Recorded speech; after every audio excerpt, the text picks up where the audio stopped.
presence available. 10 seconds. We've seen Nature's position Prophet. one, Nature's Yeah. Prophet. Exactly. That's right. I would- So Yeah, we're here. if you go for a 5 tiny mid, that's a lot of remaining. movement. Yeah. Yeah, I like it. I would be way more inclined to think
heroes that are strong block out a lot of the pool.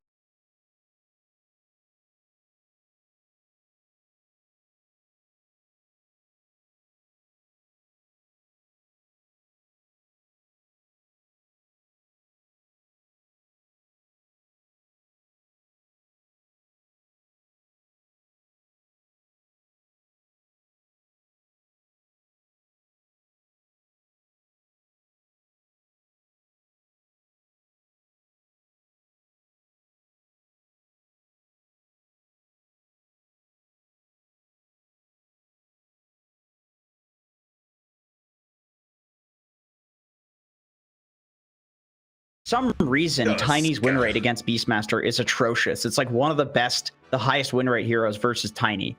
And I was trying to think why the hell this is actually true. I think from your personal experience when you played Tiny on my team against a Beastmaster, just got dumpstered. This is statistics, okay? This is statistics. Knoxville can back me up on this. Stats don't lie. I think he's the one who probably said that. Some YouTube videos.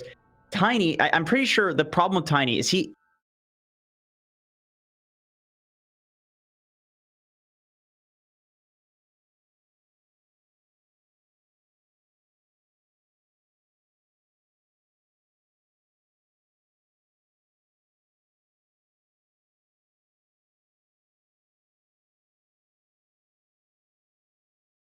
pretty nice against the Tiny. So, but as a core position, as a 4, obviously, I don't think you care if your 4 is countered that much.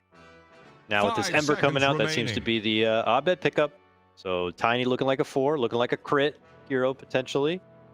I mean, theoretically, they still could flex Arteezy. it as an Arteezy Ember, right? Theoretically. Arteezy Tiny. Well, That was Arteezy season Tiny. 1. Yeah. Yeah, that's more likely for sure. They did that. They did that this is- season, and against the cut. So I could see it. Oh, that's right. Yeah, that's true. But Ice Vortex into Avatos as a core Tiny, that's going to help actually blow up a lot of these heroes, which, again, so far, the heroes, relatively speaking, are pretty tanky. Lesh, if he's AA blasted, is not going to be tanky at all, like Jenkins was talking about. And you can never Avatos the Abaddon. So we'll see how the Tiny actually fits in the grand scheme of things. Tusklesh, I think that's a fairly good lane. If you want to run this Saberlight offlane Leshrac, it's you can fairly easily shard into stun. It's like the perfect AoE to set up for the stun. So it's always nice to have a ranged hero with Tusk, just because if he walks in and uses his icy hands, you can get a lot of right clicks off as they're running around the shards. So that's a decent lane. Also, if Lesh is mid, to the Tusk rotations will actually provide some sort of setup. So I think still this pick obviously lets you flex. Yeah, for Bryle's Fabled Void Spirit to go toe-to-toe against Abed's Ember. Both teams using a lot of draft time. They only have about 20 and 30 seconds left of reserve. Not sure how greedy EG wants to be with their position 4, but Mirana is set up by the searing chains into beautiful arrows. You want to set something like that up? The ABBA kind of blocks that, though, is the only issue. I wouldn't necessarily want to pick into a counter, but could happen. I mean, there's still like Earth Spirit. I don't know how often does Crit play Earth Spirit these days. Oh my god! Oh no! Against a Lesh. No! Interesting. The ice brood mother. This is cool. Okay, I mean, I'm really interested to see how this goes because Undying is the counter pick in the carry position, so they can pick something that totally annihilates brood and lane, like a troll, for example, and then come to the okay, GG, come to like the late game, the mid late game. Void Spirit and Lesh are really good at clearing through the spiders, so because Void Spirit gets the cleave on his ult, and then Leshrac obviously has his Pulse Nova, so. That's usually how people are countering Brood right now. Is you pick something that basically owns right clickers in the lane, like Troll, which is probably why they banned it, and then you pick heroes that kill the spiders in the mid to late game. You don't pick these like Svens that kill the spiders in the lane anymore. It doesn't feel like it actually does anything. Radiant's turn to ban. Pretty cool though. Yeah, and I mean, this has to be position 3 Lesh, right? Because of the AA, I imagine. It would feel pretty bad to have your position 1 countered by their position 5, which makes the Lesh not quite as good against Brood because it'll be less farm intensive for him. But as long as he gets levels, still pretty good counter. And the fact that they nerfed the Aghanim Scepter on Brood, not that that was as common a pickup as it used to be, but you don't get to unlock your max movement speed anymore, so a little bit easier to catch her these days. Have you guys seen the like Greaves pipe build in action with this offlane Brood? 5 seconds remaining. No, that sounds weird. It sounds weird. It does sound weird, but what you don't realize is like you get double the effectiveness out of these items because you can heal your spiders. So basically what happens is your spiders become the hard carry, and then because you can make them tankier, and they do a crap load of damage now with the Silicon Bola. And so basically you get 2 heroes for the price of 1 with this hero. You get to be this offlane utility hero that heals people, but then also your spiders will carry you in the game because you're healing and buffing them. And like Solar Crest is another item that people are going, and it feels genuinely not balanced remotely when you see it, just because of the fact that you do 2 things extremely well: carry the game and be an aura offlaner. All right, looks like the final pickup for EG is the old trusty Jug for Arteezy here, leaving Crit to pick up that tiny fly likely on the AA, and 5 seconds how the remaining. others pan out here. Undying gets last pick of the draft. They only have 9 seconds of reserve though to figure out who is Tomato going to play. Yeah, I mean, Juggernaut was a Tomato hero, right? I don't know how much they would want to have picked him against an AA, but terribly. Right? It's been a hot minute since we've seen TB back in the fray. Right. This is our first finished draft of Game 1, EG Undying. Suns fan, I'll go to you first. Who's getting? Oh dear. Oh dear. I'm gonna go EG. Just I don't know why. I'm going EG. I'm an analyst, by the way. Great reasoning. Good. I'm gonna go EG too. I think the Broodmother is not hard countered by this TB ABBA lane. I think Brood's gonna have a great game. All right, fantastic stuff. With he that, let's go ahead and let's get into a break. When we come back, we'll send it to people who may know a bit better. We have none other than Lyrical, Gods, and Owie doing the TriCast with Pop-Tart on the Ops.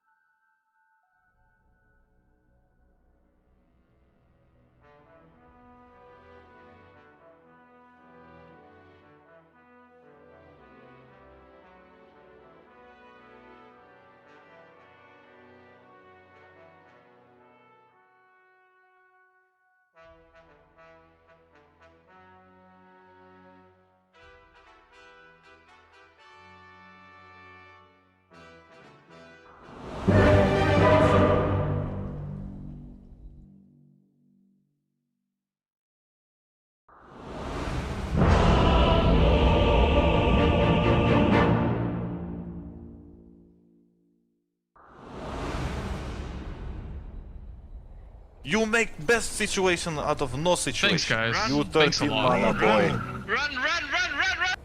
Prepare for battle. Thanks, guys. Thanks a lot. Muy bien, los chiquitos.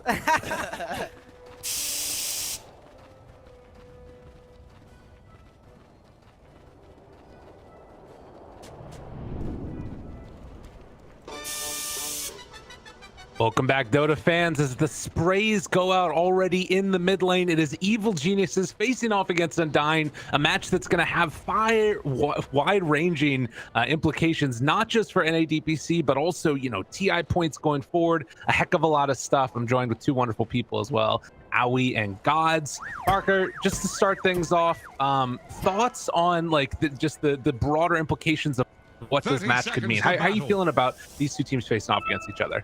Very excited. You know, it feels like we've been building up to this throughout, you know, season 2. There's these big 3 teams in NA. The question was, is anyone going to contest against them? The answer is no. So now we've got EG, Undying, Quincy Crew battling out in these last 2 weeks. So very, very excited to see which of those 3 teams, 2 of whom are going to be going to the major. Well, we'll have to see what ends up happening. And I think we got a spider problem, Owie. Some issues potentially. Do you think that this pick caught Undying off guard?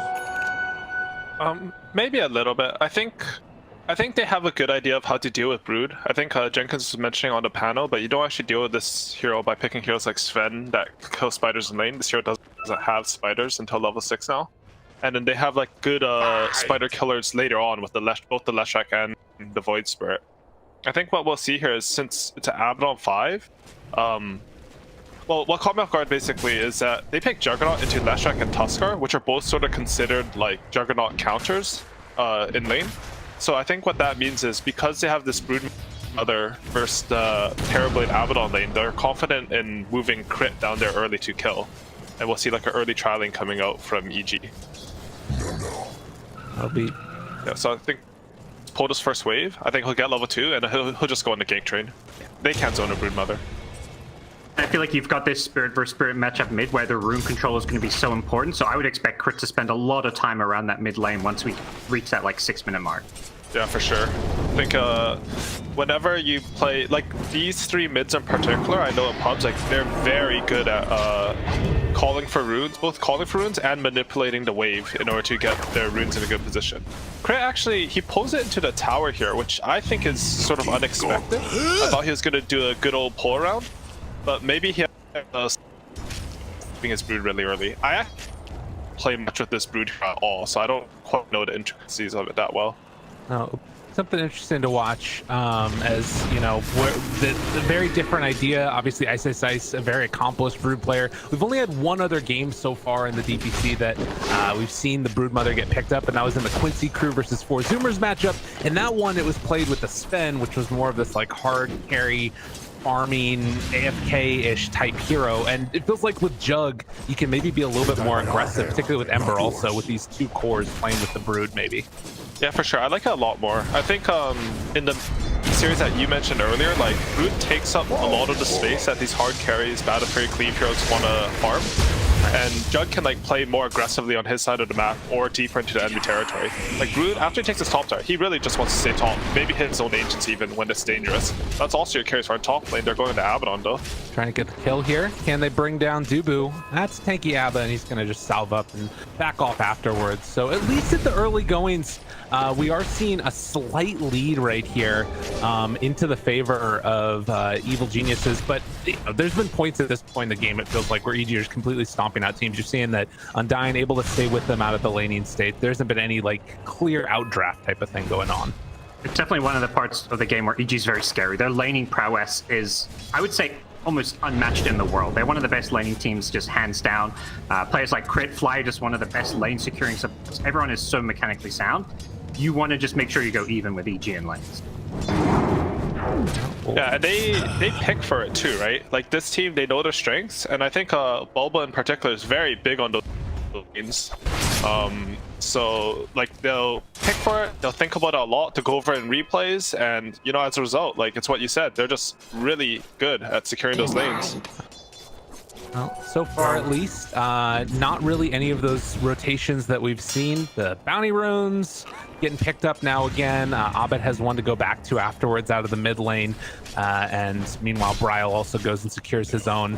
We'll see if there's any rotations around that 6-minute rune or something like that, maybe. Or maybe you have somebody from Undying coming over to try and deny Abed another water room or something like that. But at least for now, very static. I think the kill threat on the Spirit Heroes is pretty low. Although I will say Abed's doing quite well. I think this matchup is pretty even. Maybe even slightly Void Spirit favored just for the lane, but he's half a level ahead. Yeah, he has a lot of denies on Bryle, and not only that, they got both the water runes, as you mentioned, like Crit's checking those, and Bryle's low with an empty bottle now. And no bounty rune to go back to either, so maybe we'll see some action and somebody coming to refill his or something, but for now at least just gonna salve up, back away, and one of those things where you know, good start to the lane can compound into more afterwards as well.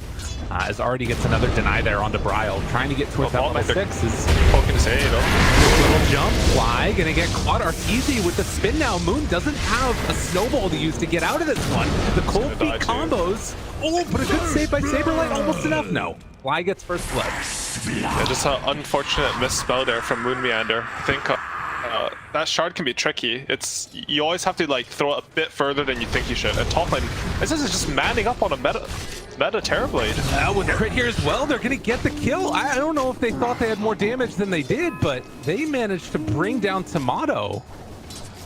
Yeah, this is their last pick Terrorblade. Like, he saw every hero, and like, if you pick a carry last pick, I think one of the Thanks, guys. necessary parts of picking a hero is that it has to win its lane. If this hero does not win its lane, I think it's very hard for it to carry the game. Like, carries need to be able to farm, right? And if they're not winning the lane, you don't contribute anything to your team before that. I think that's also where EG set up well, because when they pick this Brood, they ban out the Troll, one of the better counters, kill up top, and they also ban out Monkey, and I don't think there was like an obvious good carry pick to have a good laning state.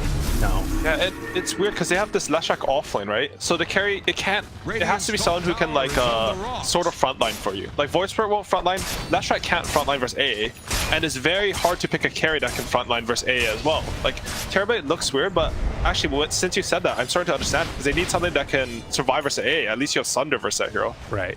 That's something, which, you know, hopefully will be helpful for him later on in the game, but at least now losing one life, still doing fine in the lane on Tomato, you know, ahead of the Brood, but that death definitely hurting. And Abed gonna go on over and sneak the bounty rune, arcane rune away from Bryle. Bryle just not getting any luck early on here, as he was able to secure up top side, but it just spawns bottom. And there's just such a difference in the map right now. It's because Leshrac, I mean, I think he should be more self-sustainable versus AA juggling, but I could be wrong. This AA hero is like surprisingly good in lane, and with the first blood going over to Radiant in the bot lane, maybe it's just hard there. But Tusker hasn't left this lane at all, and Crit has checked, like, he's stolen the top water rune, he checked the top rune at 6 minutes, and he took his own bounty rune. Like, he's been mobile around, and they haven't gotten anything out of it in bot lane for Undying. Every time I watch bot lane, just then, like, Jug was just zoning out both offlaners by himself. Like, Moon and Saberlight were getting kind of bullied by Arteezy and Fly, so it doesn't even feel like him staying bottom is actually, like you say, winning them this lane at all. Right. Yeah, honestly, I think this is just a laning out skill. Like, I don't think Juggernaut AA is supposed to do that well versus Tuskar Leshrac lane. I think, if anything, like, Leshrac should be starting to pressure. I mean, there's some, like, ping stuff here, right? Like, Saberlight's in you and Arteezy, like, moved to the east, supposed to be on top of the server. Right. But still, like, this is a lane, I think, that Undying expected to pressure. Well, it'll be interesting to watch now. They do bring that third hero down bottom, and they were able to come and contest the small pole, which has been stacked up, and now this wave coming into the tower, but Arteezy catches this one as well, and it's going to pull it back a little ways also. So the sort of battle of the poles going on, and this is also with Tomato completely leaving the lane open, and Ice is alone up here. It's a very dangerous, I think, decision to make for gonna go all in on this kind of tri-lane bottom / mid and just be playing super active now, but knows that he's just gonna be hunting all the time. Bryle, he's got it back away. I mean, Abed is just playing with no fear at all. Literally everybody is around him with the exception of the Lech, who jumps in, finds the kill onto Dubu, and then remnants away in the same breath. Really? That was fancy. He got the damage on both remnants. Like, he wouldn't have killed him because he had range drop, but he hit both of them. And Saber actually like, the thing about this game is, like, I don't see how Undying can play the map without bottom lane winning. Like, their entire game plan is contingent on them winning the bottom lane. Because, you know, Terrorblade, like, he can do fine versus Brood lane. I think it went a bit worse than I expected, maybe because he has an Abaddon 5 and it doesn't match up that well. But they're going to go even. Voidsworth's going to be able to make some moves. But if you have a hero going to jungle, like, you need to have pressure on one lane. It's not like they can just, like, they can rotate Abaddon, but, like, Jug's going to look at them and laugh. Right. So now, like, I don't understand what Undying can do. Like, they've moved this Leshrac up top. He's just hit 6. Brood can't really kill him. Like, the spiders don't do any damage when you post nova them because they just die. But I don't see their game plan anymore. I mean, you see the net worth, and it's kind of like, you know, EG have effectively won all 3 lanes. There's a lot of kind of outskill in some of the individual plays. Up and grabs the bounty room with a remnant in front of 2 enemy heroes, and he may get a moon kill here. I mean, remnants again, why not? You know, he doesn't have a ton of mana, but it's enough to kill Moon because literally nobody is moving over to help him. The chain waits for it, sleight of fist again, and that's the kill as Saberlight goes down to Ice up top. Wow, this is looking rather good for EG. This is a slacking, you know, as they say. Yeah. I think, like, are fortified. Yes, I think like, we're looking forward to a good match between these two teams, but I think Undying need to revisit the draft a bit. They don't have like they first to the Leshrac, they last pick a carry that, like, I think Terrorblade can do okay in lane, but he's definitely not winning the lane for Brood, right? Yeah. And now, like, your first two has all the responsibility to win its lane and, like, carry the tempo in the mid game, and then your last pick carry is just gonna go jungle. Like, the theory behind the draft doesn't really make sense to me. I think, like, I mean, I played with a lot of these guys, pretty much all of them, and I think they're very good at adapting on the fly, especially in terms of draft. So we see something better coming out of them later. My goodness, nice kill from Odd, but they had the Ice Blast afterwards to clean up just in case they needed it. They're taking top tier 2 at 10 minutes uncontested right now. Things are looking so good for EG, and Undying just don't have anywhere to play at the moment. Is this the earliest tier 2 in NA DPC? Like, they're gonna take the shrine before 11 minutes. That's a lot of EXP, right? Okay, Crit's providing some mercy. He doesn't want to take that. But really early tier 2, and the shrine's getting EXP every minute. Oh my god, that was sussing out the Lord. Yeah, that was cool. Crazy. Meanwhile, Ice is going tier 3s. He's like, oh, okay, I got a tier 2, no one's here. Let's just see if I can get a tier 3 now. Why not? Why not? Yeah, absolutely. And I think this is that build that, you know, we heard Jenkins talking a little bit. Already has the hood done. Here's if he goes for the full pipe or not. It looks like it's Medallion on the way first. This creep has been chasing Crit for like a minute. Oh, he knows where that Lord is now. And we could really see, like, the difference between the last time Brood was played at NA DPC and this one, right? Like, even though Jug's tower was taken, he can still sit down here and pressure out this lane. Right. And in the meantime, like, Isis actually gets to play Dota, you know? He gets to push towards that tier 3. And, like, this map, if you just go to Undying's vision, like, it's so awful to play. Right. Like, every lane's gonna push in for you. They're gonna have top pressure at tier 3. If you want to defend it, like, you have to go back so far, which means you lose all map control, and you're just running between your tier 3 top and your tier 1 bottom, your tier 1 mid. They're not gonna cross the river this game, it feels like. Well, this is not looking good, and that's not a recipe for success. Again, oh my god, Abed might kill them all. Saberlight, they gotta get out of here. Dubu's trying to get out. Tomato. The catch on the other side, they connect onto Tomato. He's trying to escape. Saberlight will fall as they jump in. Oh, Tomato! Gotta be careful about that stun. RTZ walks in, gets the Omni Slash off for the kill. They do bring down Crit on the other side, but I mean, this is still looking rather rough. Dude, that Omni slash caster is that keen optic. Yeah, that was really far. I thought that was Swift Slash for a second, right? That was really far.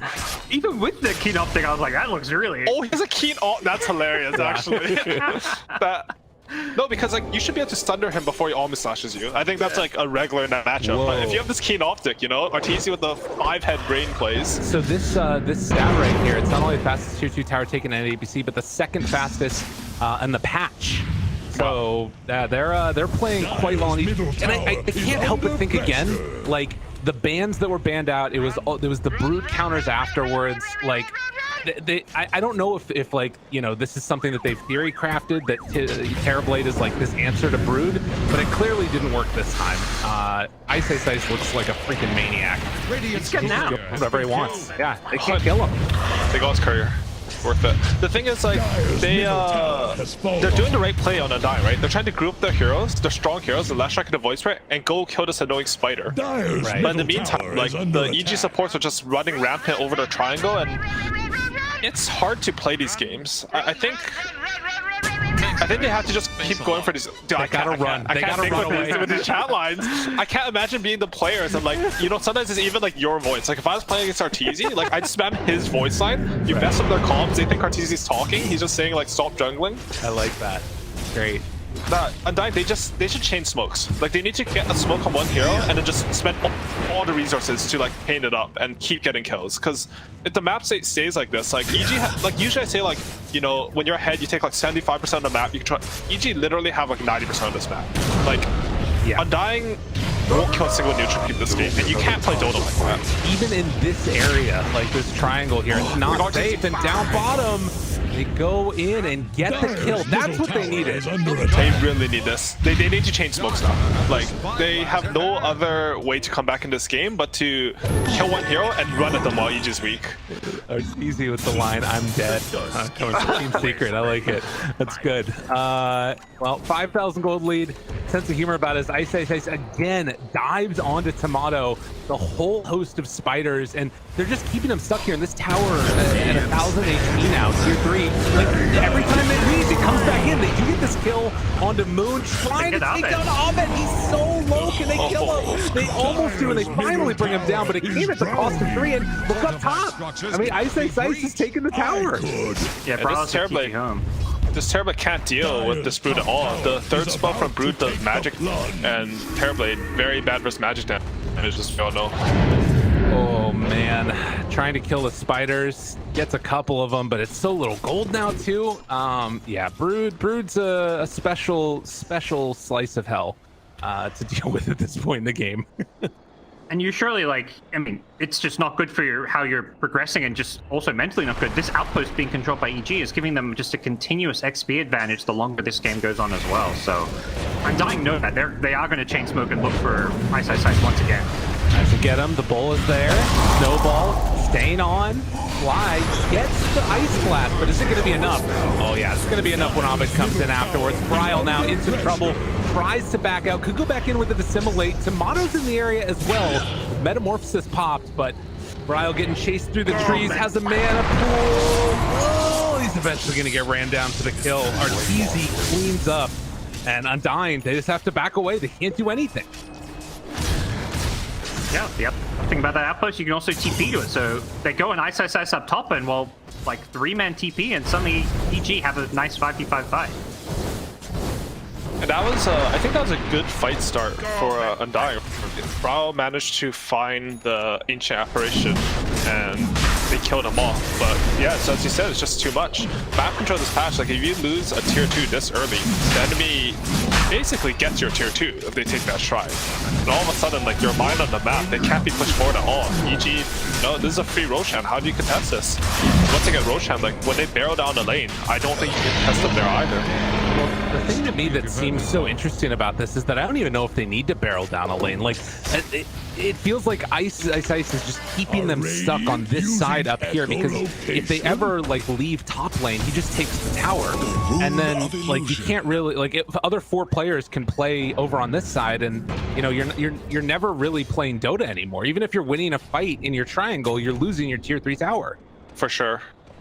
And the problem here is, like, they're so far behind that the 4-man of EG can easily fight them, right? Normally, if you have a Brood, you're like, you sort of have to 4v5. It's like basically playing with the techies at times. But not this game. Like, EG's 4-man is so strong. They burst a hero reset, they will always win 4v5 in these fights. And now without this tier 3 top tower, well, it's on 100 health, it's about to go down. EG are actually just going to go high ground with the Aegis. Why not? Saberlight goes down. Dice finds the kill. No buyback. 3 seconds away from it, and in 17 minutes they're going to take this first set of racks.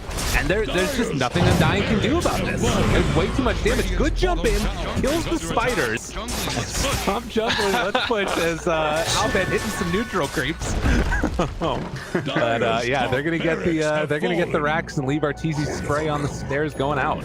I gotta say, I really do like Ice's build this game. I think a lot of brutes, they've been like sort of over-indexing on building these tanky team for items. I don't think like Greaves in general is a pretty expensive item. In this game, instead of buying the arcane boots, he's bought treads plus a medallion. I think this build just scales better. Like you hit a lot with brood, and having treads or some attack speed actually makes you a lot tankier hero just because of your first skill.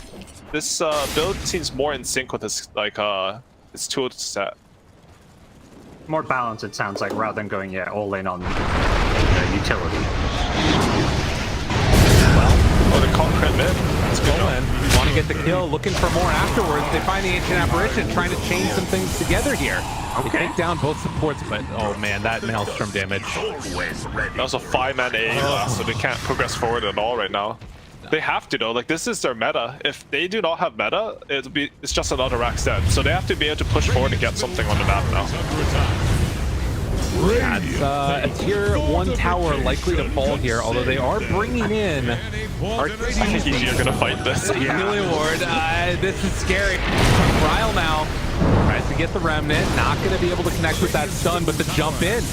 Looking for more. Don't give up anything for free. Arteezy still chasing. The Omni slash out. Connects onto one. Ice blast afterwards. Going to catch Ryle. Snipes him dead. The Yule Scepter to try and keep alive Bryle a little bit longer. Moon will manage to finish the TP out, but Bryle not so lucky. Stop jungling. Dire's middle tower is drowning. Undying, you can see, they're doing the right move. They're just way too far behind from this lane state. Like making that 5-man aggressive smoke play mid. They go for the tier 1 tower. They get it with the Minimorph, but EG just able to come in and pounce with all their high-level, overly powerful heroes. And a 10k gold lead, a Rax advantage at 20 minutes in is just too much. It feels like for Undying to cope with. I think the good moves on Undying are definitely there. Like they're showing that they are a team that compete with EG, but as you said, like they're just so far behind. Like I don't know how they're supposed to play this draft, to be honest. Well, and you saw right there as well, most Brood played games is Ice number 3 right now,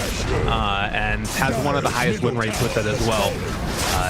When this hero starts to actually become a viable hero again, these guys that have played a bunch of games on it, they start to become that much more deadly to play against and to draft against. And now, going in for a second set of racks in 20 minutes.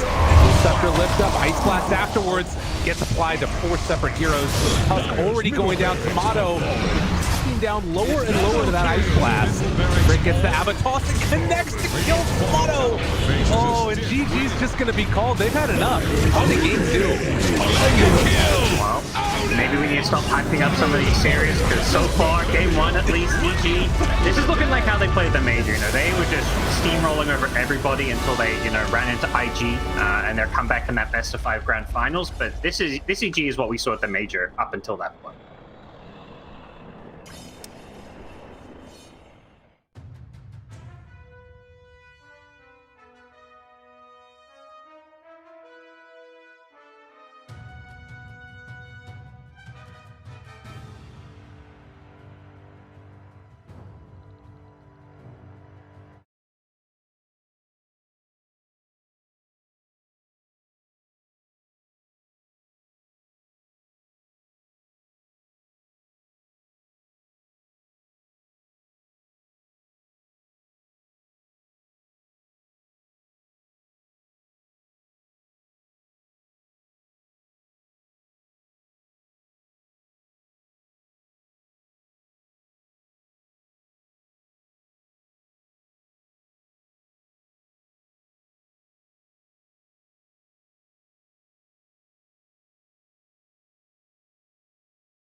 que por A o B, no sé, otros equipos no hacen, aunque algunos sí. La variedad de sacar distintos seres es la fortaleza para ganarle a algunos equipos, porque suele pasar que algunos equipos o algunos jugadores no saben jugar contra algunos seres.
Dire's middle tower is under attack.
Perfect item build as well. Super classic and basic. Earn into Tranquils, Hooded Defiance, Yules by 15 minutes, went into the bots, and then just straight BKB. Great value fighting items, easy build up.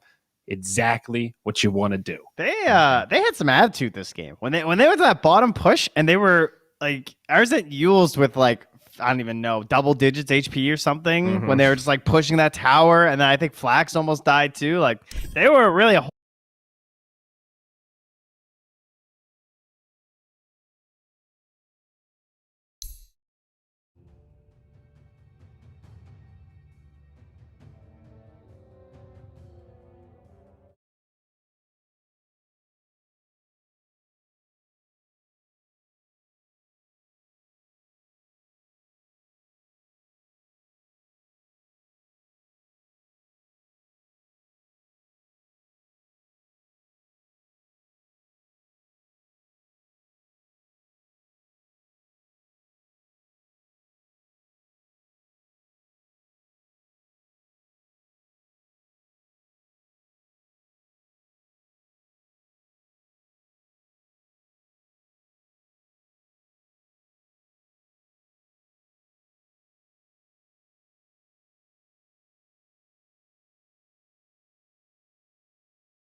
5 seconds go remaining. from a throwing mentality to absolutely putting on the pressure. I was saying, I feel like that previous series against Sad Boys was more closely related to this one, where they had the first game where they looked like they were trying, but just like it wasn't going that well. And then the second game they were trying again, but it went way.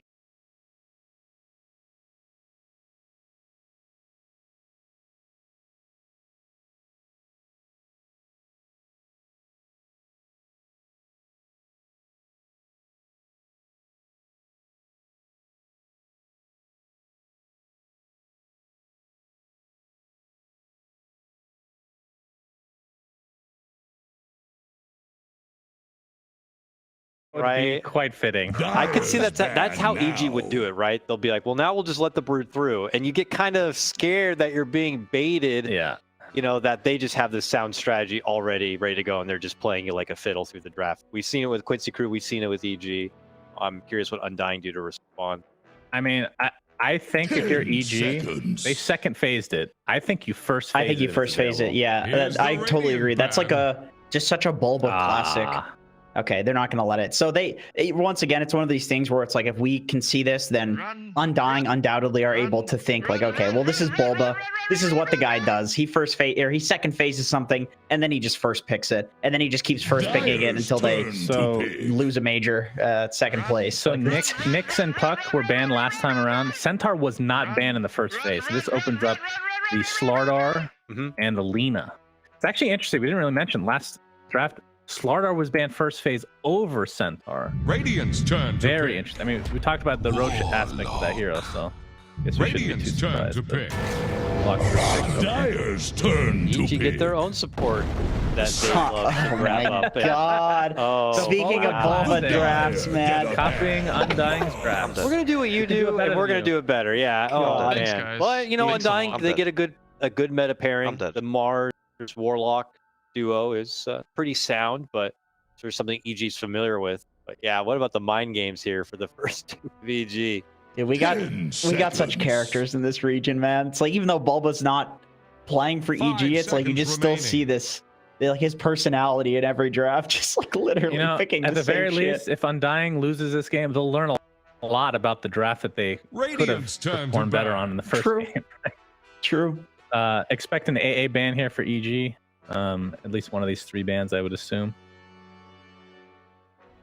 I don't know about that. Just because that's like the Warlock position, right? Like, I don't think you're gonna run an AA 10 as seconds. like if I'm EG, I'm just like, okay, if you want to grief your draft to like pick an 5 AA, go seconds for it. Then you have 2 remaining. 5s. I don't really care. But you do have Wombo combo The potential and a Dyer get decent counter to ban. Lash. You do. It really isn't the worst like Delaney Sage for is kinda AA. weird. Yeah. Yeah. Yeah, Warlock Mars. This is obviously a very solid. This is one of the combos that we saw near the start of the DPC season 2, where you just 10 drop the Warlock ult, Fatal seconds. Bonds on top of the Mars ult, and it basically makes this like gladiator 5 arena that you seconds just have to battle the golem in, and that's a losing battle for almost any hero. The thing is, though, Leshrac is definitely one of the better heroes versus Mars. Actually has quite a high win rate versus the Mars, because often this hero doesn't get bursted because he has some Bloodstone or some tanky items, and then you just turn around and shred the Mars through his Bulwark, because none of your damage is like right-click damage. So this is actually one of the better heroes versus the Mars. But still, it's like Warlock Mars is such a good combo. It's hard to 10 pass up. seconds. In terms of bans, we're 5 seeing more seconds Isis Ice heroes being taken away. You know, no Brood. The Centaur was already removed by the other side, and now Timber being taken away. The Man Slardar you overboard. mentioned, Sunsfan, He is still too. out there if they want to slide that one in and steroid up any potential Arteezy physical damage core that could come later. Oh my god. Okay, gentlemen. Snapfire Nature's Prophet for EG. It's 100% happening. I can feel it. You have Diabolic Edict on top of the Abaddon Curse. You're taking tier 1 towers. You're taking Roche real fast. Unstoppable, Ooh. Jenkins. You know, if they did do the tier that, one, they could. the tier 1 tower. That's Reddit exactly strat. what I was gonna say. Yeah, you could take the tower, negative 30 seconds. Actually, 30 seconds. You can't do before the clock, unfortunately. But How yeah. just like demoralizing would that be for Undying? Like, I mean, if they pick it, it's very obvious. So you can try to counter it, but then you can next level it and just take all the bounties instead of going for that tier 1 tower while Undying goes to defend that tier 1 tower, right? That was an NA born strat, 82L, Amateur Dota 2 League, and then it was actually put into play at Upper Division China by, I can't remember, it was against Aster, but wild stuff for sure. I don't know if it's something EG will do, but certainly gets our eyebrows raised with these first 2 picks. A Voker ban is intriguing. You know, we have seen it picked up and played by Bryle, but Invoker is always interesting to ban out. It's usually one of those things I feel like mid laners just like, give me the Invoker, we'll core and kind of run with it. We don't have that kind of information now. This is actually one of the most obscenely high win rate heroes in pro level pubs, Invoker. You wouldn't think it because you're so used to Invoker being, like you said, that classic mid lane hero where even like shitty mid laners are like, give me Invoker, and they just suck at it. And everybody thinks that it's like Pudge. Everybody thinks they can play this hero. And but the win rate it's insanely high, 58%. That is crazy. So it seems like there's a lot more Cataclysm setups right now. Mars Warlock being great setup for the Cataclysm, as well as the new Meatball Aghanim Shard seems quite good. It does a lot of damage. They're all really close together, so you can often get hit by all 3 of them. And then the Quas Wex build with Solar Crest Alacrity has felt strong for quite a few patches now. So Invoker just seems like a versatile, really strong mid laner. Curious if it also means they're thinking of Wraith King to go against the likes of Invoker later on, but could be setting themselves up for some early counters being away. The second phase, though, is where these teams really been the Radiant ban. Using most of their reserve time. Very careful with their bans. Legion Commander taken off. That's quite intriguing. What does that say to us? What hero hates Legion? Old school would be Batrider. Bristleback? Bristleback. They banned the Timber as well. 10 seconds. Yeah, but they didn't break yet, like the Hoodwink or Viper or anything. 5 seconds But remaining. yeah, Bristle's been really high stock. I think it's. I mean, the fact that they're still underrated. getting rid of some of these offlaners, obviously they have their own offlaners, so they're free to do so. But this also opens up more position ones, because a lot of times these second phases and into the third phase, you'll see all position ones banned. And then, like last game, Undying was kind of forced to pick a Terrorblade, which I didn't know what to think of it because it's not exactly good against Brood. But now, like just by default, you're gonna have more options because there's not enough for EG to ban everything.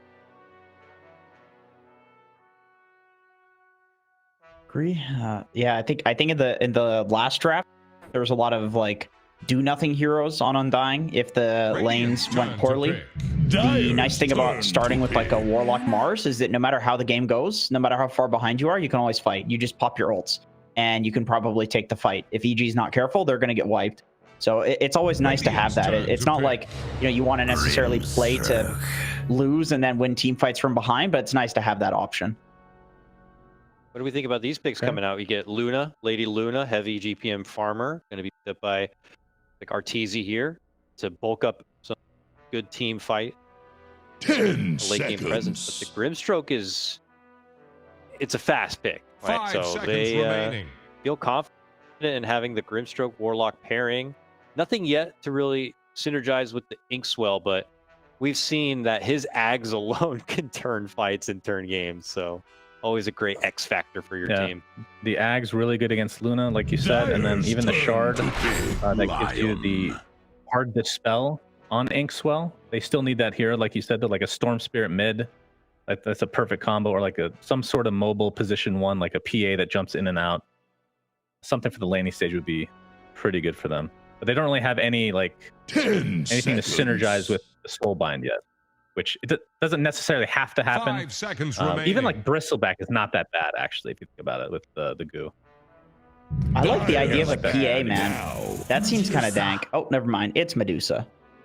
Okay. It's Medusa. That definitely does not synergize with the Inkswell. Double Snake? remotely. Double Snake, though, on Soulbind. Maybe what you do is you send the Dusa mid, you throw Bryle on it because, well, then again, Tomato's usually the one that's playing the Dusa. And I'm just thinking maybe you pick some sort of side laner that's more active to play with the Grimstroke. You know, maybe you could even like side lane some Ember Spirit or something like that. Not that that's Tomato particularly doesn't do good. the old side lane TA we were giggling about last time. I'm sad that we're not seeing that. Well, that was like what Arteezy was playing a lot of his pubs, the old safe lane TA. I would love to see it, but it's such a hard farming hero. Even though it's like a TA semi-carry-esque hero in a side lane, it would just take too much farm from DOTA to be on the side of Undying. Yeah, EG can't How pick much it move either. speed do you get from Inkswell? I don't remember all the aspects, all the different mechanics you get. I think it's like 40% when you get the talent. 10 seconds. So that combined with Stone Gaze, which gives Medusa speed, that's actually pretty good synergy. Like later in the game. Yeah, it is. I mean, just hard to spell with the Ag Shard too for Grimstroke on top of the DOTA.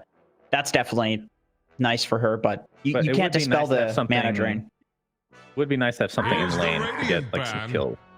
Yeah, I think so. I mean, you could still side lane the Bristle. Like Viper just got banned. Yeah, That's true. Maybe they're taking Bristle for themselves on EG's side. Although they get final pick, so Undying could take it away if they want. But how's that having like a position 1 Bristle with a mid Medusa? Dire's turn. Fine, I think, because Bristle can get a Vanguard and run around and take towers. And unfortunately, they both farm Ancient stacks, which is a little bit weird.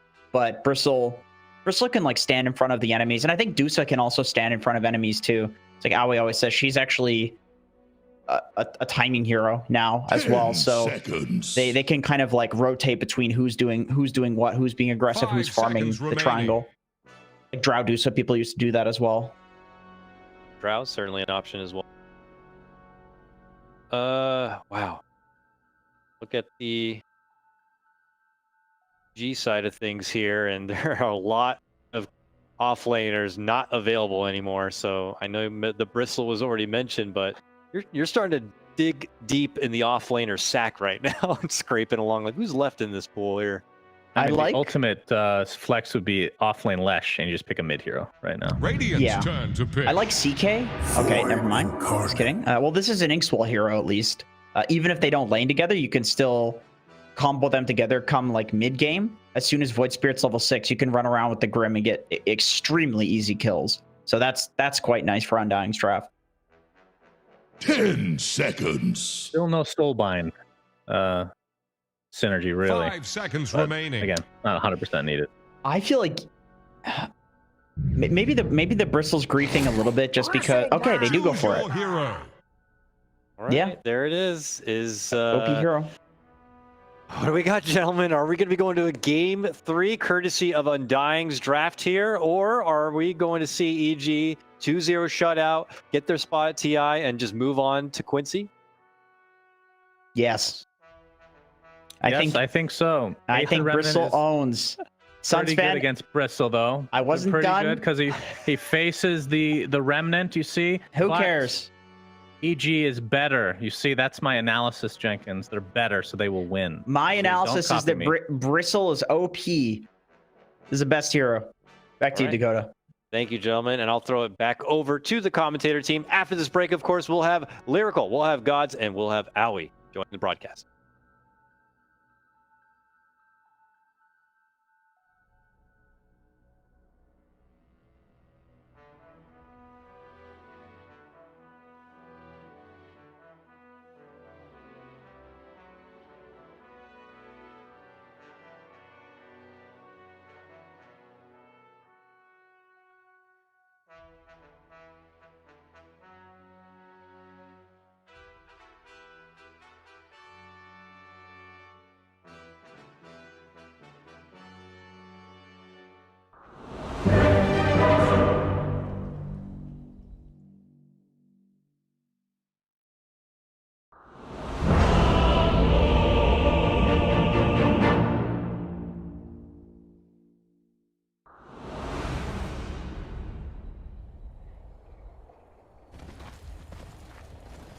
I'm dead.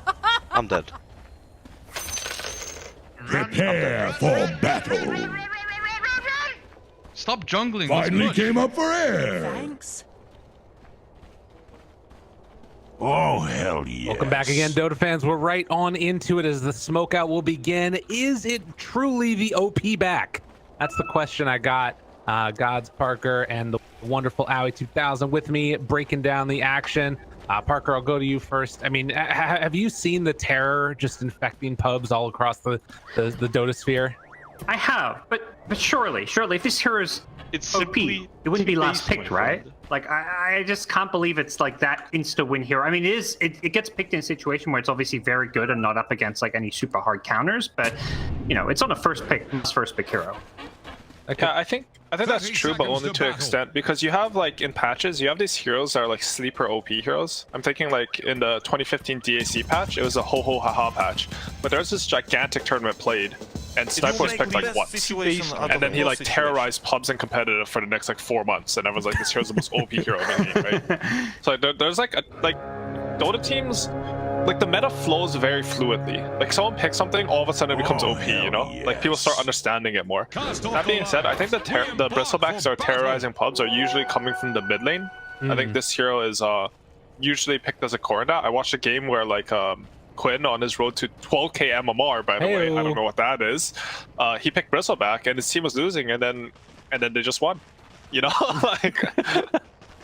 I know, it's kind of wild to me. I mean, and then the other angle of this though is we do have a couple of heroes, and you know, Undying first phase this Warlock Mars combination that I think they were the first teams to play this combo of heroes together in the new patch, and then you know, some of those weaker regions like EU started to pick it up a little bit as well. Liquid and Alliance decided this, oh, this is good, we should try it also. And yeah, you can see 2-0 in NA. 2-2 in the Western EU, and then 0-1. So you know, clearly NA better. But regardless of that, it's you know, just something to watch for. Yeah, they haven't quite figured out how to do it yet, but it's good to see them to try. They can watch NA and learn if they want. I think this lane setup from EG is really smart though. Top lane, oh my goodness. Dying to quills. Oh my god, that was scary. Okay, Dubu does have the solve, so he can solve up himself, because stupid carries don't deserve anything. No, it's correct. Like, Deuce is only missing a 300 HP. I think the EG lane setup is really smart. They put the Abaddon versus Warlock, so Warlock can't use his best spell in lane, the Fatal Bond, because Abaddon would just remove that. And this Bristleback's pick is actually pretty interesting versus Deuce to me, because I think this Deuce hero is actually really vulnerable in the safe lane. Pretty much solely because she has 275 move speed. Like, she's the slowest carry in this patch. And I think he'll take... Yeah, he took Gua at level 2, and if they ever get lane control, this Deuce will just die. The Deuce plan is to try and burn as much of Ice Ice mana as possible, just spamming Mystic Snake whenever possible, but Ice Ice playing with Mango, early Magic Stick, isn't really too concerned about that just yet. Well, I don't think Browse missed a CS yet. He has 8 CS. Nice. Well played. It's pretty, yeah, good difference from the last game, and the CS in mid lane is actually very important, because he gets every CS, even though he bought like Tango, Double Branch, Fairy Fire, Coin Blade, he actually has his bottle before the 2-minute rune spawns, which means he'll get the refill, whereas Abed still hasn't brought his out yet. Abed does have 3 denies now, so I believe getting a couple CS. Cast a curse. Ooh, dodges the stun.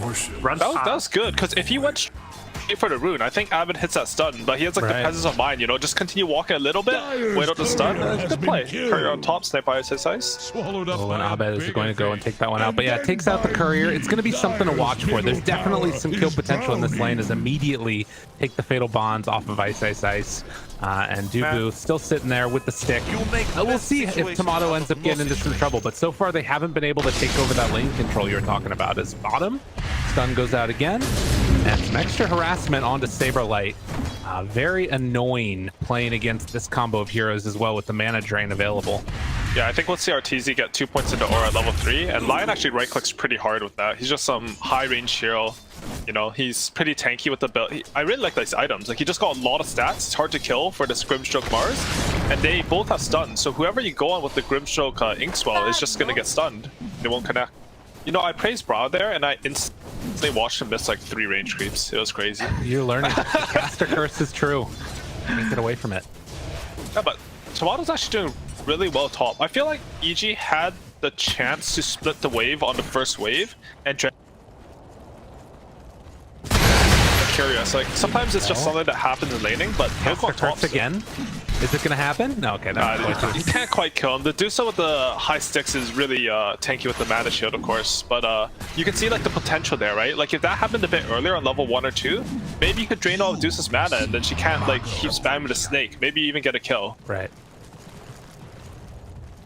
And things to watch for, as at least at the early goings, things looking much better for Undying. No Broodmother in this game, and it feels like they've at least come into this one with a little bit of a better start here. Nice move from Fly. Goes for the top water room while Abed communicates that he's securing the bottom one. So Abed gets the bottom one and steals the bounty room before taking back to his tower. We saw this a bit last game. It just felt like Abed was kind of outplaying Brow with his rotations to secure, basically steal his runes. Oh, first one bottom, wow. And that's like the lane sub completely. Like that's not happening. If you put Abaddon down here with Luna, they're losing this lane. Right. And top lane is also losing. Like Bristleback Lion versus Dude, Warlock. he just killed Bryle also. Wait. Yeah, all 3 heroes just died. They just simultaneously. Every lane just died. Yeah. So I was, you see, I was pre-caster cursing that because I was saying like, with like a more stable draft, it's looking like Undying really has a good shot here, but no, they're just all dead. Don't worry, top lane didn't die. It was just. Oh, you're right. It's two both died bottom. It's fine. But like that kill mid, like you look at it and it's not really Abed solo killing Brow. I mean, he got the solo kill, but the reason why that kill happens is because Fly invests the resources in his mid hero to come take the water rune, right? Right. Like if Brow gets a water rune, then this kill doesn't happen, and you know, Abed doesn't look like as much of a genius. I mean, he still is, but less so from this instance. It was like, it's such a good communication. He basically tells Fly, like, get this hopper now, because he knew there was still a bounty there for Bra, which is kind of like, you know, he had a backup plan, like, okay, if I don't get a water rune, I have my bounty rune, and Abed just took both. I mean, I don't... Well, the other thing about this, too, that sort of sticks out is, like, I think that death on Bryle, while it hurts, like, part of the problem, too, is that there wasn't anything gained in this top lane either, because Ice is on this, like, monster of a hero that you can't pressure with Warlock Medusa. And it's, like, recognizing what their heroes are good at and what Undying kind of lacks at this point. And they're going to stack up a bit for their Medusa. EG, they're just on top of these runes. Cheeky deny from Dubu. I think, like, I don't think Abed is that much of a better laner than Bryle. Like, he's looked, like, Bryle's still ahead of CS despite more resources being invested in Abed and dying. Oh, but this rotation top for Abed, I'll finish that thought after. Maybe a chance, as he's gonna go on to Dubu. Left track 6 is so strong. Yep, and there is this is a good TP for Bryle. and they're gonna make this work for a moment. They're on to Dubu, trying to find that kill, doesn't quite get him, and the fatal bonds and no mana means that they can't take it off, so the rotation fails, and instead it's Undying that get the kill. Yeah, but that was sort of bad for Undying. Like, TP to top tower. Yeah. Oh man. I gotta say, like, the difference in the safe lane versus off lane in this series has just been, like, EG are winning a lane I feel they shouldn't. Juggernaut AA versus Tuskar Leshak, and then they're just stomping this lane where I think it should go pretty even, and they're just like destroying them. So it's a huge difference in the pace of the game. Do you guys do top tier 1 when Brawl was trying to rotate there, I guess? Because that 5-second TP, it cost him to kill an Abed. Yeah, I'm not sure. They're gonna try and go for another one now. Moon barely living, needs another hit, but Abed goes for the fog play, keeps them out of it. Moon dies. Crit does die to the Dire, so I think that was just a sacrifice to his power, but looking for the finish. Can they do it? And for Abed, he gets them. That's what they needed. May get a follow-up. No, he might get hit by this Remnant. You don't see it. Oh, okay, maybe you do see it. I don't actually know. They got the ward there. Yeah. Interesting. Okay. So a trade-off there. And I will say that, like, despite the fact that all these kills are going on, you look and the net worth lead is not nearly as dramatic as it was last game. For sure. No, Undying are definitely showing up. That kill for Brawl was huge. Despite, like, that solo kill and more resources being invested into add with the rune checks and everything, like, Brawl was still ahead on CS, and this kill on the Leshak puts him in a position to succeed now. Brawl having a great game, and you know, so is both carries. Tomato winning his top lane more or less, hasn't got the kills that Arteezy has, which is where Arteezy has kind of propelled himself forward. And the problem is now Arteezy, with maxing glaives early on, is going to become an absolute farming machine. If he gets ancient stack for him, Tomato needs some of his own if he wants to keep up. Yeah, Artesia's at 8 minutes. На фарм. И даже с такой раскачкой она умудрялась убивать. То есть теперь у нее еще и скорость фарма пойдет очень высокая. Сверху продолжают давить на Дузу. Still a really fast farmer. Not to mention the nice little faded brooch that he had in there. Actually switching into the Ocean Heart for more stats for a little bit. And that's an interesting choice.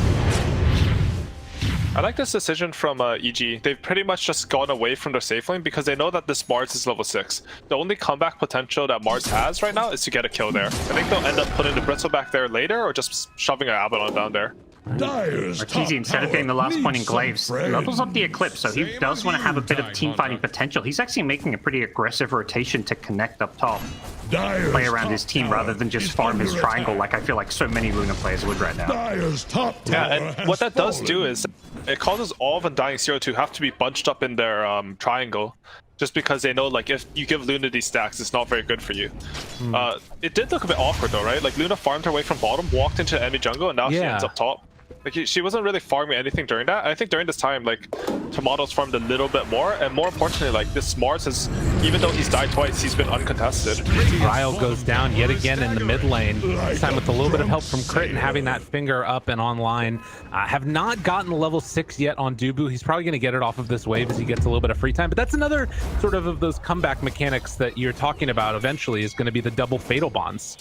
Could be something that would be really solid here. That is a huge combo. That's actually my favorite what's it called, Grimstroke ulti combo, because I think it's so understated, like what it does in the fights. Like you think, oh, he fatal bonded us twice, and then someone nukes you with like a bench nuke, and literally your entire team dies. You're like, wait, what? Like, you know, the double chain frogs, like you can see it, but like the pain from double fatal bond is crazy. Feels like, yeah, what basically they're going to have to make sure they dispel that instantly with Abaddon, with Lotus Orbs, whatever it may be. They're going to need some way to get out of it. They do have the hero for that, I guess. They do have this Abaddon. This picked as a counter to Warlock. It was a good pick, but still scary for sure. Speaking of Fly, hasn't really done all that many games across all of the regions. You can see only 5 heroes in 10 games, and the only player to play fewer so far has been Yamsa. He's just been playing on these defensive heroes oriented towards like trying to keep alive his team and occasionally be that like team fight presence we saw with the Tide. Was that Yamsun has played 2 heroes? You know, was that the stat? Yeah, that's fine. I feel like I've seen it online every game, but I didn't realize he's only played 2. That's insane. A Hex comes out as they find Bryle, and they keep him alive. Big old Chrono immediately taken off, and the Purge. But able to catch, able to control, able to kill Abed. They take down the Golem, but the bigger kill is that Leshrac. And well, Ice, not afraid of these heroes, at least for the moment. He's going to stand in front and say, deal with me. A really good turnaround from Undying there. That was a perfectly timed rock. Saves Bryle, and they get a... Oh, they're using it. Arena tries to get this kill, but they don't get him to pull back on the other side, down to half HP. Saberlight taking a lot of damage with the Eclipse. Arteezy moves in, kills off Dubu. The 3 points in Lucid Beam, and will back off afterwards. Fly instantly, Fly with the save, the insta-photic shield to keep Ice alive after the spear hit. The Ice, he's not scared of anything right now. He knows all the spells from Undying are down. He just run in with impunity, and that's a free mid. Oh, can they get this kill though? They're hitting his backside. It's not easy. Man, yeah, that aphotic shield is going to be so important for this Bristle going forward. For sure. I think a lot of the counters to Bristleback are like the Spear Vessel and, you know, like basically just stunning him and hitting him from the front. Like Mars is supposed to counter this Bristleback.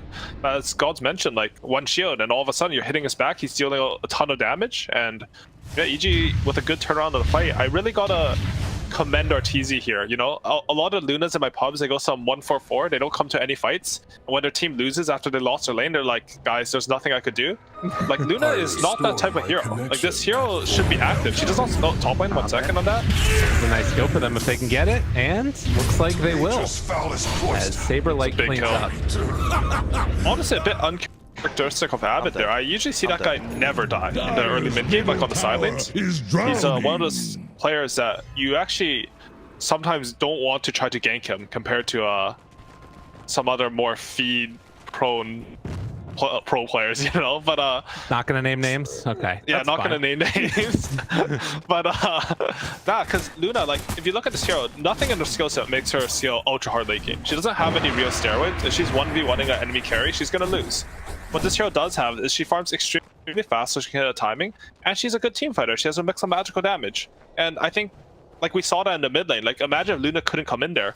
It very might have been like Undying snowball into taking the map. Instead, they turn around, they get 2 kills, they get the mid tower, all off like I don't know, what are you even sacrificing? Like 10 damage to farm? Well, right, yeah, it's like the scaling of level 2 ulti is really, or of level 2 Lunar Blessing is really nice, but then it's like that third point, you lose some value there versus Lucent Beam.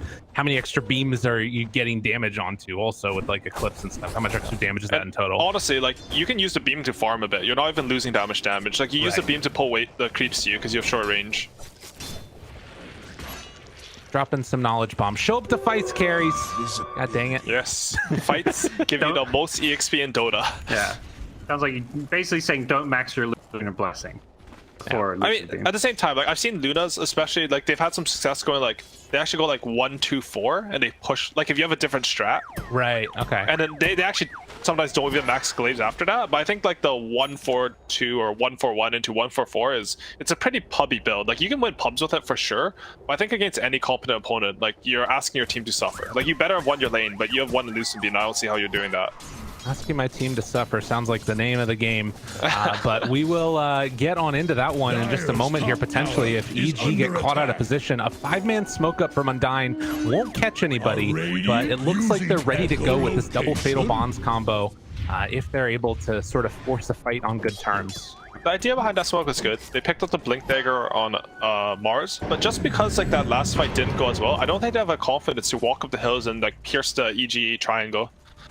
So honestly, it's sort of a good sign to me. Like, when teams use smokes like that, and then they have the presence of mind to say, like, guys, you know, this was just a mistake. Let's chill. Let's not like, how to say, like, double our losses. Right. It's a good mentality, right? Because like, you can make mistakes in Dota. Everyone makes mistakes. You have like literal teams that win 2 TIs who I think their playstyle is based on making their opponents make a lot of mistakes, right, on OG. Right. But it's about having the mental. With like mental strength to not compound your mistakes and make them worse. That really makes these teams good. Mid lane. Jump. Where's the nAgA? Nowhere to be found. Oh, Crit's gonna try and interrupt, but Golem even dropped down onto Ice. If they can't get this kill, oh wow, there was something that went wrong there, and Undying now have to back away. Fatal Bonds comes out, connects onto all of them, but they blow up Saberlight. Still trading a lot of damage. They're gonna walk in with Bryle, try and blow up the rest of them. All the Fatal Bonds are taken off, and now they're just gonna bring down Bryle. Just immaculate execution from EG. And again, that all ties into the play earlier, right? Like, they take this mid tower. In a normal world, due to TV there, that Bristleback's dead, and then EG comes in and they take a bad play. It's like Dota's, I don't want to talk about it so much, but Dota's like very connected like that. If like these mistakes that cause you to take towers, these good plays, like they will compound into a better next move. And now we've got like tier 1 tower into good fight into now to get pro champ.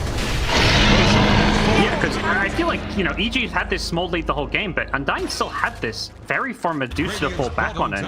For sure. A couple of bad fights like this, and, you know, it is slightly leaning EG's favor, but it's like if they'd killed Bristle one of those 2 times, taking that mid tier 1, this game would look so good for them.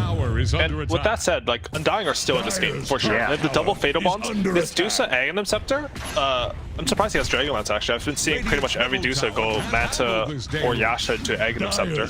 But to each their own, you know? Like this Dusa Aghanim Scepter, the panel was talking about it, that they don't have that much of a Grimstroke combo, but I think the Snake is actually a huge combo with that spell. That spell is just so good. That's not what you want to see. They pop Eclipse afterwards and do a good chunk of damage to Ice, but they'll at least and keep them off the tower for the moment. Abed's just running in though, and they're going to catch now on the Grimstroke. So the Aegis now turning into a tower and a couple kills. And again, this is all trying to buy some space for Tomato, but you want to lose as few people as possible along the way. That was super weird, right? Like, even if that spear hits, I can't see them winning that fight. First of all, it's gonna spear Ice with his back to his team. like to the enemy team. Second one, they don't have rock, and Zeus is not even thinking about coming to this fight. You're behind, you're down spells, you cannot like willy half commit resources to a fight. You should bring everyone or don't bring anyone at all. Well, second round of spears with that ulti. Maybe this was the plan all along. As they jump in, try and find a kill. They take down one. It's on crit. They lost. Where's Ice, guys? Abed over to the side. Dubu will fall, and yeah, I mean he's just on the other side of the map. Saberlight's gonna go down to Abed. Is he gonna get this kill? He's trying really hard to bring him down. Eventual chase. Ice starts the fight. He might actually kill him if he's not careful. And in the meantime, the rest of EG just gets out. Like, that's crazy. They lost the racks. Now they've lost control of the map. This is becoming more and more like the game has felt more even, but this has become really reminiscent of game 1. Like EG, they get more to lanes. They snowball into taking an objective. They snowball the objective into taking a fight. They get Roshan, and all of a sudden, like, what's your map? You still have this really farm DOTA, but what's her timing? She's going for a Scotty. I don't know if this will do what they need. Like, if you can't fight into this bristleback who Lashak are dying, oh, how are you playing? Bryle, oh man, just the blink in and the hex, crit, very farmed, and all it takes is a moment, and you're out of position. They get the kill. Now I gotta say, like, sorry, go ahead. I was going to talk about the past game. It is fallen apart. He is still looking for a Yule Scepter at 20 minutes in. While he had a good laning stage, it just feels like Crit has ruined his game with this Hex and finding these pickoffs numerous times. Should help Dyer's top barracks. I think Crit has really been on point this game. I like his itemization, you know? I see a lot of Lions in my pubs. They might try to go for Aetherlands first, but he's identified that no one else starts fights but him. He needs to go for this Blink Dagger. Aetherlands is good when you can be more of a follow-up hero. Get multiple rounds of spells off. I think EG in general, they've identified their jobs for the game really well. You know, Arteezy's job is not just to hit creeps, it's to come to fights, you know? Crit's job is to like provide that catch. Ice's job is apparently to dive tier 4s, literally walk through the entire base and then walk out, hit the enemy carry when he's on 100 HP. That's his job, guys. I'm sure that was all discussed before the game, right? Yeah, no, for sure. I want to see you in the enemy foundry this game, which I think we will see if this game goes long enough. You know, you turn your back in that foundry, you kill a lot of heroes. True. That's it.